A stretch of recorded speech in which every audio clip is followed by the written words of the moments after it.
Wasyhadu anna rasuluhu wa la nabiyya ba'dah. Allahumma salli wa sallim ala nabiyyina Muhammadin fil awwalin wal akhirin wa salli wa sallim ala nabiyyina Muhammadin fi kulli waqtin wa hin wa salli wa sallim ala nabiyyina Muhammadin fil mala'il a'la ila yaumiddin. Qala rabbi israh li sadri wa yassir li amri wahlul 'uqdatam min lisani yafqahu qawli. Wa qul rabbi anzilni munzalan mubarakan wa anta khairul munzilin. La ilaha illa anta subhanaka inna kunna minaz zalimin. Alhamdulillah, bersyukur terus dan bersyukur kita kepada Allah Subhanahu wa taala. Alhamdulillah, kemudian lafaz yang tidak akan pernah ada cukupnya kalau kita bandingkan dengan nikmat karunia, hidayah, keberkahan dan juga rezeki yang diberikan oleh Allah Subhanahu wa taala kepada kita.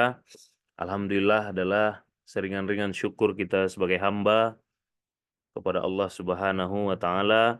Alhamdulillah adalah sebuah kata yang penuh dengan keajaiban yang bisa kemudian mengawal kita, menjaga kita agar tetap berbaik sangka atas segala yang Allah timpakan kepada kita dalam kehidupan ini. Mudah-mudahan tentunya kita dengan lafaz alhamdulillah ini senantiasa ringan kita menjalani setiap takdir yang Allah berikan kepada kita, ikhlas kita menjalani setiap kemudian amanah yang Allah percayakan kepada kita, dan lulus kita menjalaninya penuh dengan kemudian ketaatan kepada Allah Subhanahu wa taala. Salawat beriringkan salam kepada baginda Rasulullah Sallallahu Alaihi Wasallam. Salawat yang kemudian menjadi wasilah tumbuhnya cinta semakin besar kepada sang baginda. Yang cinta inilah yang akan nanti berbuah rindu. Maka cinta dan rindu inilah yang nanti akan menjadi bekal kita senantiasa istiqomah di jalan-jalan kebaikan, di jalan-jalan risalah yang sudah baginda Rasulullah SAW wariskan kepada kita umatnya. Sehingga kelak kita masuk kepada barisan umatnya yang mendapat menerima syafaat darinya dan masuk surga bersamanya. Amin. Amin ya rabbal alamin. Baik, ayah bunda bang kakak semua, ananda para santri, kita lanjutkan kajian satu doa kita.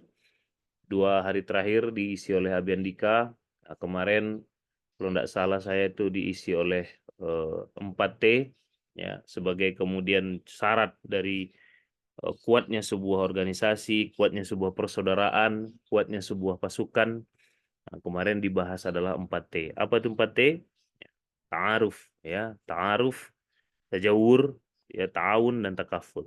Ta'aruf itu gimana ceritanya kemudian biar kita bisa saling kenal, lebih kenal, ya ta'arif, ta'alif, kalau bahasa saya itu makin terikat hatinya satu sama lain, makin kenal satu sama lain, antara kita sehingga tidak gampang dipecah belah begitu ya.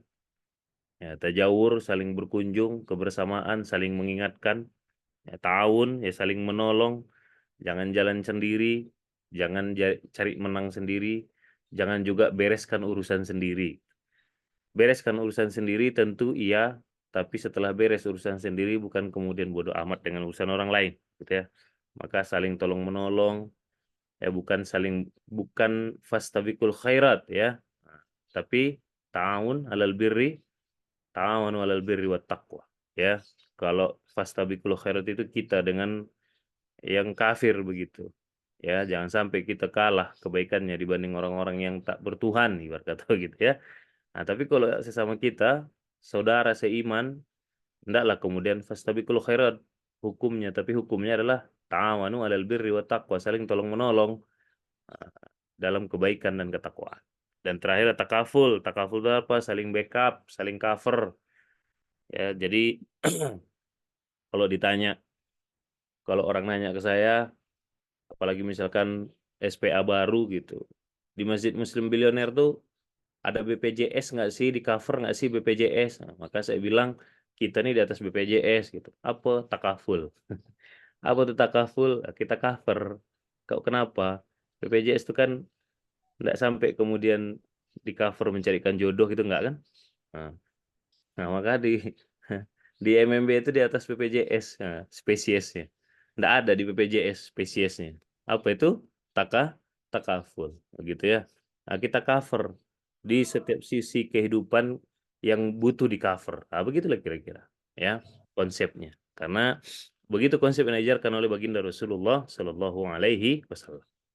Baik, maka di kesempatan yang singkat pagi hari ini, saya ingin kemudian menimpali materi dari Abi Andika, kalau Abi Andika kemudian memberikan 4T ini sebagai apa ya, pedoman buat kita agar organisasi ini eh, makin kuat begitu, persaudaraan ini makin kuat, nggak gampang digoyang, nggak gampang dipitnah, nggak gampang disusupi, nggak gampang dipecah belah begitu. Maka saya akan membawakan lagi satu surat yang sudah akrab di kita tapi sudah lumayan cukup lama tidak kita ulang. Ya, yang menjadi surat dari salah satu daripada seragam kerja kita. Apa itu? Densus 920. Ayat surat ke-9 ayat 20. Surat ke-9 surat apa itu, Rangga?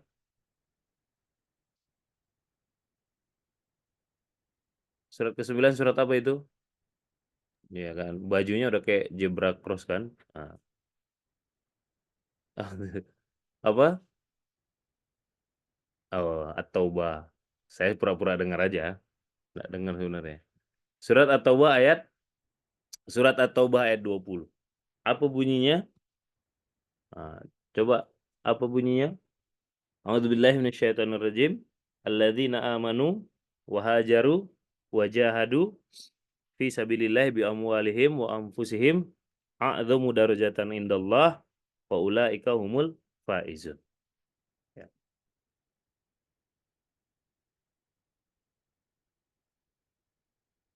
Oh, sebentar. Surat 9 ayat 20. Alladzina amanu wa hajaru wa jahadu.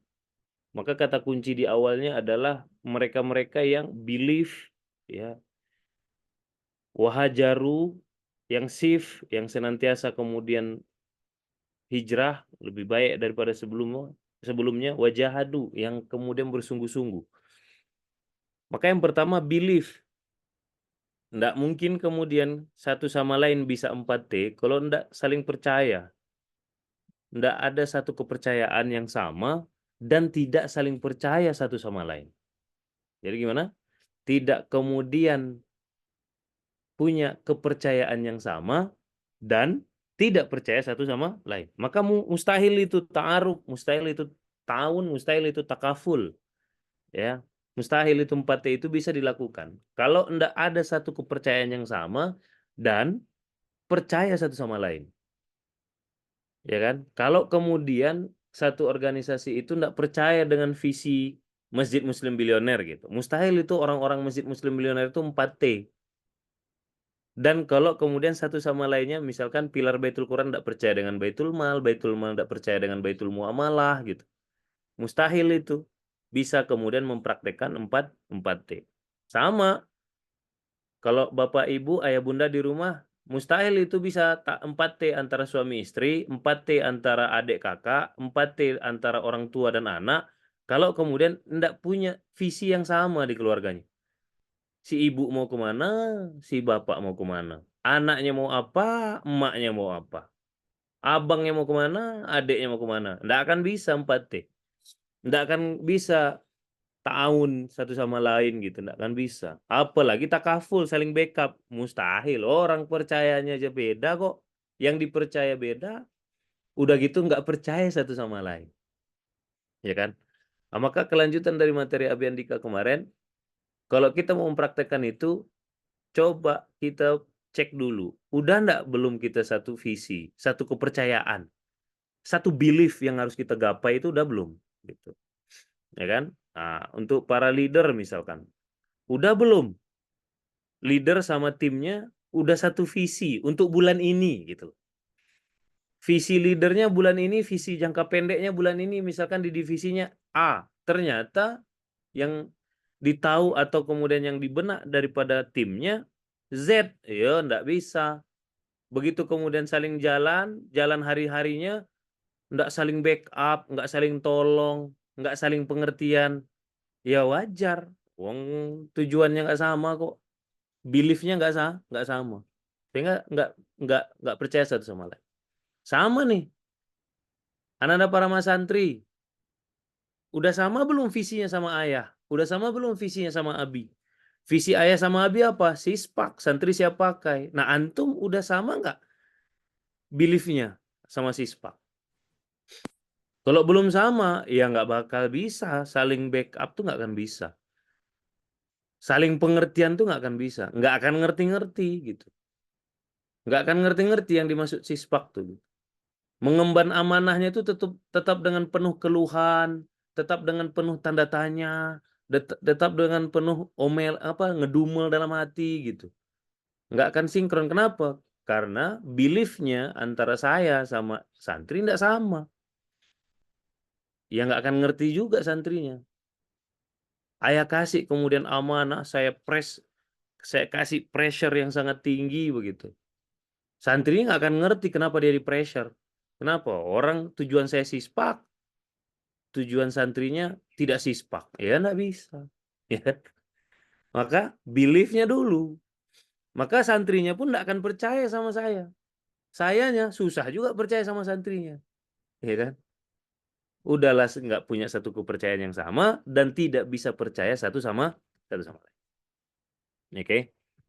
Maka itulah kenapa bulan ini kita samakan kemudian beliefnya. Makanya wajib corporate culture-nya hafal semua, paham semua, bisa mengamalkan semua. Kenapa? Karena itulah beliefnya Abi Andika sama Ayah Beben dalam jalankan Muslim Bilioner begitu, Masjid Muslim Bilioner. Lah beliefnya saya Kaizen. Antum enggak itu beliefnya. Kalau saya sama Abi Andika prinsipnya Kaizen beliefnya. Apa itu Kaizen? Hari ini lebih baik, iya dari kemarin. Dan besok pastikan lebih baik daripada hari ini. Antum hari ini enggak apa-apa lah sama kayak kemarin, slow. Enggak sama. Enggak akan nyambung. Enggak akan pernah nyambung. Nah ini esensinya. Jadi 4T itu mustahil. Ta'arif itu, ta'aruf itu, saling pengertian. Takaful, saling backup. Ta'awun, saling tolong. Begitu kan? Tajawur, apalagi saling kunjung. Nggak bakal. Kalau nggak satu belief dan nggak percaya satu sama lain, leadernya akan jarang menyapa timnya.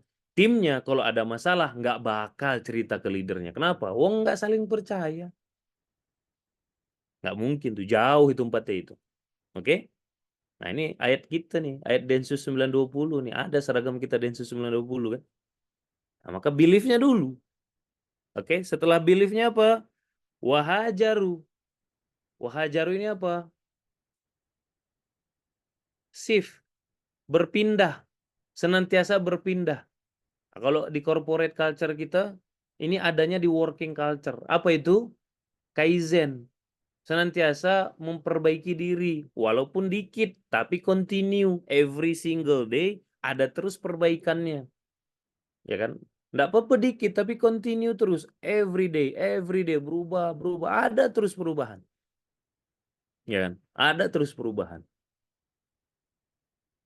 Nggak kemudian terima dirinya stuck sama dengan kemarin. Apalagi kemudian mengulang kesalahan berkali-kali. Wah, itu udah bukan lawannya Kaizen lagi tuh. Ya kan? Musuhnya Kaizen. Ya kan enggak masuk. Enggak ada hajarunya berarti di situ. Ya kan? Ruh hajarunya enggak ada. Hajaru itu pokoknya walaupun dikit ada perubahan yang lebih baik daripada kemarin. Walaupun dikit. Ya kan walaupun dikit. Jangan sama sekali enggak ada gitu. Akhirnya orang yang paham hajaru ini dia merasa aib besar kalau dia melakukan kesalahan yang sama berulang. Aib besar buat dia. Nah, sampai mana ya kita kemudian udah terinstall Kaizen itu ya, hajaru itu ya. Ketika kita ngerasa bahwasanya ketika kita melakukan kesalahan yang sama berulang, kita udah ngerasa itu aib buat kita. Bukan orang anggap itu aib ya, kita. Yang penting itu kita, bukan orang lain. Kan saya selalu bilang, kalau muhasabah itu tarik ke dalam, jangan tarik keluar. Nah, jadi coba cek diri kita.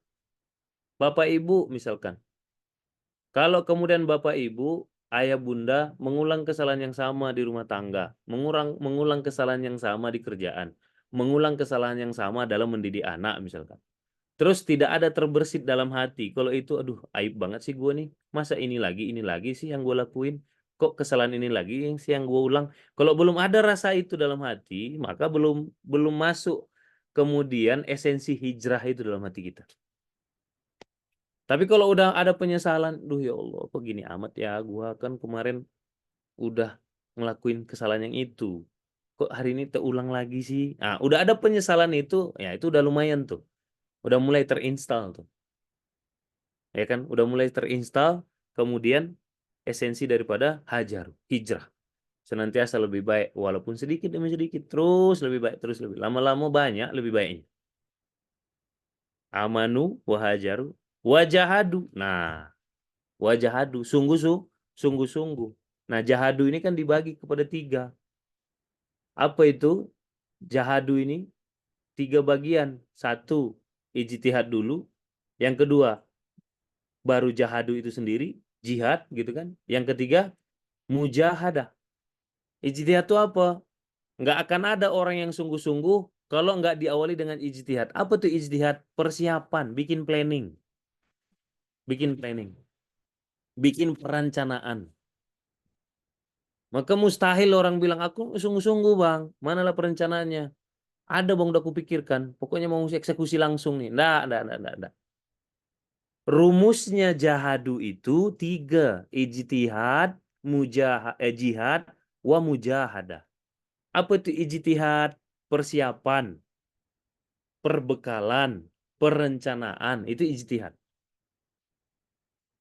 Nah, jadi kalau kita mempraktekkan ayat surat ke-9 ayat 20 ini, ya 9:20 yang menjadi surat dan ayat inspirasi Densus 9:20 begitu, maka kita tuh tipikal orang yang berjihadnya itu diawali dengan ijtihad, dia ada persiapannya, ada hitung-hitungannya, ada planningnya, ada plan A, plan B, plan C.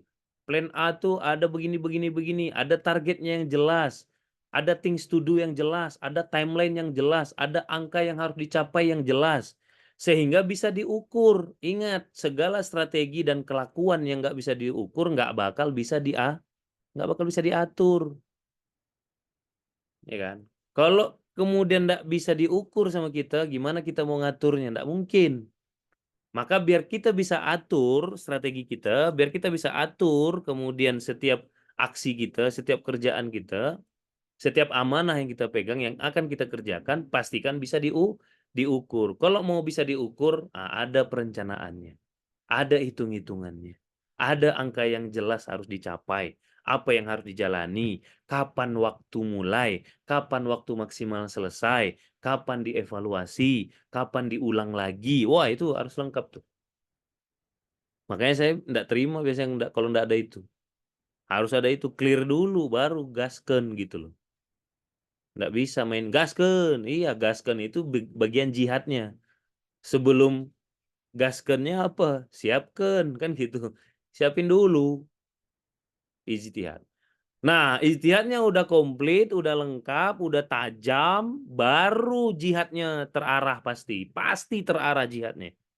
Kalau nggak sporadis, amburadul, barbar gitu. Asal tempur, asal serang, asal kerja. Capek nggak? Capek banget. Tapi jelas nggak? Nggak jelas. Kaizennya jadi nggak jelas. Ngukur kalau ini lebih baik dari yang kemarin strateginya, nggak jelas. Nggak bisa diukur kok. Orang nggak bisa diatur kan. Ya kan? Ah, maka baru jihad. Setelah ijtihadnya beres, baru jihad. Jihad itu apa? Eksekusi, gasken itu tadi. Nah, fase yang ketiga ini penting. Apa itu? Mujahadah. Ijtihad, jihad, wa mujahadah. Mujahadah itu apa? Nah, mujahadah itu kalau definisi kita, sabarnya harus ditinggikan. Konsistensinya harus ditinggikan. Persistennya harus ditinggikan. Apa tuh persisten? Ya kan? Konsisten melakukan jihadnya, plus dalam konsistensinya tuh senantiasa ada perbaikan. Itu bedanya persisten sama konsisten. Kalau konsisten tuh ngerjainnya doang, tapi nggak ada perubahan gitu. Nah, kalau persisten tuh konsisten melakukannya dengan terus ada perubahan atau perbaikan sedikit demi sedikit setiap hari. Nah, itu mujahadah tuh. Nggak gampang patah, nggak gampang kemudian mundur, struggling gitu, struggle orangnya gitu. Ya kan determinan. Nah, itu mujahadah tuh. Ya kan mujahadah tuh. Ngotot. Nah, kalau di kita kan ngotot, determinan. Nah, itu di salah satu di 20 basic rules-nya orang Masjid Muslim Billionaire itu kan ada itu tuh. Ngotot, determinan, profesional. Nah, itu bagian dari kemudian apa? Mujahadah. Tapi ingat kawan-kawan, ingat ayah bunda bang kakak semua, ya, mau di bisnis, mau di rumah tangga, hubungan anak ke orang tua ke anak, orang tua ke apa namanya ke tetangga dan seterusnya lah. Kita akan susah kemudian ngotot dalam mengerjakan sesuatu, ngeyel dalam mengerjakan sesuatu, profesional mengerjakan sesuatu, disiplin mengerjakan sesuatu, persisten mengerjakan sesuatu, itu akan mustahil. Kalau kalau jihadnya kita tuh tanpa ijtihad. Kalau kerja kita tuh tanpa perencanaan. Gampang banget capeknya. Kenapa? Karena ibarat kata ini apa ya? Ibarat kata kerja tuh kerjanya tanpa arah gitu. Jadi seruduk sana, seruduk sini, seruduk sana, seruduk sini. Jadi nggak akan mungkin persisten, nggak akan mungkin kemudian sabar gitu. Nah, makanya di tahap jihad ini wajahadu itu 3 bagiannya. Apa aja? Ijtihad, ya kan? Jihad, eksekusi, dan mujahadah. Nah, maka ini 3 nih serangkai, nggak bisa satunya di skip. Harus 3-tiganya dan berurutan. Nggak bisa kemudian, udahlah aku eksekusi dulu ya, baru bikin perencanaan. Apa pula ceritanya ya kan? Dari mana pula itu mazhabnya, ya kan? Nah, nggak bisa. Mazhabnya ya udah ijtihad dulu, ya kan? Makanya pahala ijtihad itu kan ada sendiri kan? Pahala ijtihad sama jihad tuh beda loh. Ijtihad tuh ada pahalanya tersendiri, jihadnya ada pahalanya tersendiri, mujahadah tuh ada pahalanya tersendiri gitu loh. Oke? Nah, barulah 4T ini asik. Barulah 4T titipan dari Abi Andika kemarin tuh enak untuk dimainkan begitu. Menarinya tuh enak, seirama, senada, satu gerakan, kompak, searah dan setujuan. Satu kali ke kanan semua, ke kiri semua. Kapan maju tahu, kapan mundur tahu, kapan jungkir balik tahu. Ah, kan gitu. Kenapa?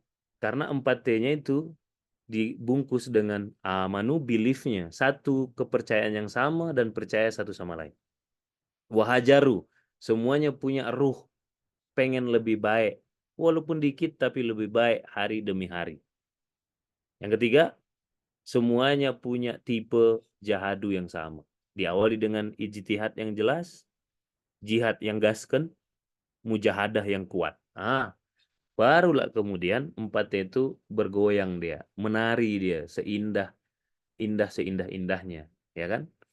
Nah, sama bergerak ke kanan sama ke kanan, ke kiri sama ke kiri, kapan maju tahu sama tahu, kapan mundur ngerti sama ngerti, kapan waktunya jungkir balik juga tahu momentumnya. Enak gitu loh. Jadi menghasilkan sebuah gerakan yang senada, seirama. Maka janjinya Allah apa?